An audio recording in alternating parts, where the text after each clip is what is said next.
Reminiscing about old times and old friends in new forms. Hello there, beautiful friends from around the world. I'm your host, Blackenfist, and this is my review of episode 52 of Dragon Ball Super. The excitement levels of this arc begin to level off, and what we are treated to in this episode is a very slice of life type of episode. It's actually quite peculiar in my opinion, as the past couple episodes have been extremely dramatic and intense. This one seems to be very calm. It has a very living peacefully type of flow in this episode, even though they are in the midst of dealing with an extremely dangerous threat. Bulma, of course, is using the plans that she left herself from the future and extra time machine that she had to rebuild what they had before. Turns out that Mashu and Pilaf are actually good helpers reconstructing the time machine, especially Mai, as apparently she has some knowledge about electronics, which I suppose isn't completely out of left field, as when she was doing all those things for Pilaf, she did know how to operate planes and a bunch of other equipment, so it's not out of the question that she knows a thing or two about electronics, but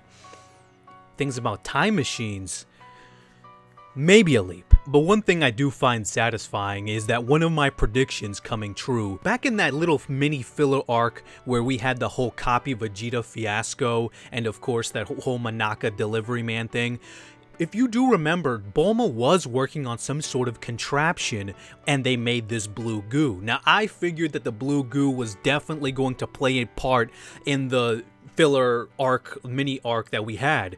It didn't. It turned out my prediction was wrong, but it was right in another way. It turns out that that blue goo is the very fuel used to fuel the time machine. It always feels good to be the only one to make a prediction and be right. Meanwhile, outside of Capsule Corp, Krillin and Piccolo are busy refilling the holes that Goku and Black's battle have left. One thing that I really do find peculiar is, Piccolo does have telekinesis powers. He could just, on a whim of with his own finger, just lift all the dirt and put it back into the ground.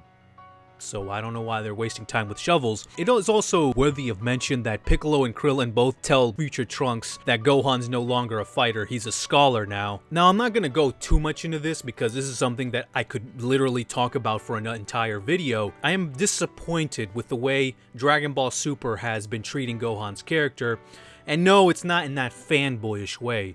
Back at the end of the Resurrection F arc, we had a little moment where it seemed that Gohan was going to be receiving some development. I actually felt that this was in line with Gohan's character. An external force was motivating him to protect his loved ones, which might have motivated him to train just a little bit more. Now, it turns out that they're really not going to be doing with Gohan's character. That was just something they put in there for some reason and dropped off. Maybe because they don't have room for Gohan to have development in the story, I don't know.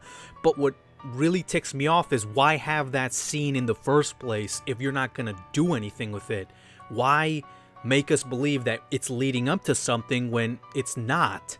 That's what really upsets me. The rest of this episode, like the title implies, is mostly about future Trunks and how Gohan is in this current timeline. Future Trunks meeting with Gohan and just contrasting how different the Gohan is from this timeline to the one that he knew in the future. Future Trunks spends a lot of time with Gohan's family, and this is where the episode really takes a very slice of life approach. The purpose of this episode really, I think, is for future Trunks to realize what normal life is. That's really the reason why we're spending time with Gohan's family. It's just so that we can have future Trunks become more depressed at how his situation is in his timeline and what could have been, as he starts to wonder what his life could have been with his mom and Mai in the future if they had a normal existence. Nevertheless, we do get a lot of endearing moments with Pan, Videl, and Gohan, and even Mr. Satan is in there as well. Now, how you respond to this is all, of course, how you like your Dragon Ball. If you like your Dragon Ball to be extremely serious or extremely silly, I don't know how much affinity you're going to have toward these moments.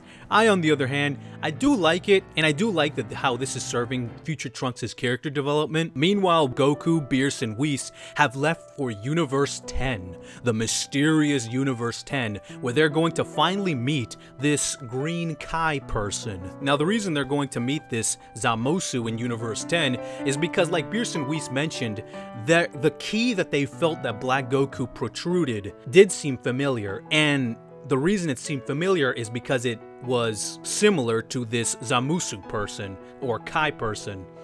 Now, of course, This is all going to be toward the next episode, and that was the cliffhanger that we were left off. So who exactly he is and what his role is going to be, we don't know. Overall, I really did like this episode, but I do have a feeling that the next episode is going to ramp up the intensity, as these past 2 episodes have really gone out of their way to slow things down so we can digest what exactly all just happened, and of course so that we can have a calm moment so we can really ponder what future Trunks' situation is in contrast to the present.